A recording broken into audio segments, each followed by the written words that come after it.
ஒரு பையன் ஒரு பொண்ண ஸ்கூல் டேஸ்ல 6 வருஷமா லவ் பண்ணியிருக்கான். அவனோட ஸ்கூல் டேஸ் முடிஞ்சிருது. அதுக்கப்புறம் அவன் நினைச்சு பார்க்க முடியாத அளவுக்கு நடக்கவே கூடாத விஷயம் நடந்திருக்கு.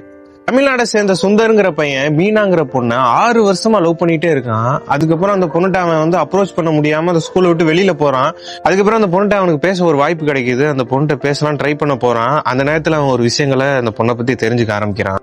அந்த பொண்ணோட ஃப்ரெண்டு அந்த பையன்ட்ட ரொம்ப வருஷமா சொல்லக்கூடாத விஷயத்த அவன்கிட்ட சொல்லியிருக்கு. அந்த பொண்ணு 6 வருஷமா இவனை ஒன் சைடா லவ் பண்ணிருக்குங்கிறத சொல்லுது. இதை கேட்டோன்னே இவனுக்கு ரொம்ப சந்தோஷமாகுது. என்னடா அவளும் நம்மள 6 வருஷம் ஒன் சைடா லவ் பண்ணிருக்காளே, 2 பேரும் அடிக்கடி பாத்துக்குவோம், ஆனா 2 பேருமே ஒன் சைடா லவ் பண்ணிருக்குங்கிற விஷயம் தெரியாமலே இவ்வளவு நாள் நம்ம இருந்துட்டோமே சொல்லி அந்த பொண்ணை போய் அப்ரோச் பண்றான். அந்த பொண்ணு அக்செப்ட் பண்ணுது. 2 பேருமே ரொம்ப சந்தோஷமா அவங்க லவ் ஸ்டார்ட் பண்றாங்க.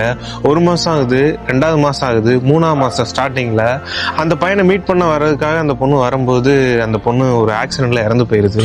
இவனுக்கு ரொம்ப கஷ்டமாகுது. என்னடா இவ்வளவு வருஷம் இவளதான் நம்ம நினைச்சுக்கிட்டு இருந்தோம், இவதான் நமக்கு லைஃப், நம்ம இவதான் எல்லாமேன்னு சொல்லி இவளுக்காக நம்ம வாழ ஸ்டார்ட் பண்ணும்போது அவளே நம்ம கூட வரும்போது நம்மகிட்ட இருந்து கடவுள் அவளை எடுத்துட்டானே அப்படின்னு சொல்லி ரொம்ப கில்ட் ஆகுறான். ரொம்ப கில்ட் ஆகும்போது அவன் நிறைய விஷயங்கள் தெரிஞ்சுக்க ஆரம்பிக்கிறான். அந்த பொண்ணுக்கு ஆக்சிடென்ட் ஆகல, அந்த பொண்ணை பிளான் பண்ணி கொலை பண்ணிருக்காங்க. அது வேற யாரும் இல்ல, அந்த பொண்ணோட சித்தப்பா தான்.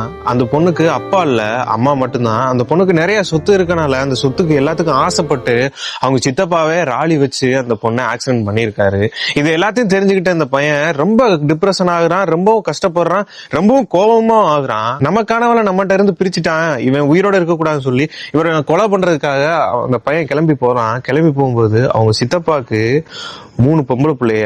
அந்த பொண்ணுங்களோட வாழ்க்கை கேள்விக்குறியா ஆயிடக்கூடாதுன்னு போன மாதிரியே திரும்பி வந்துடுறான்.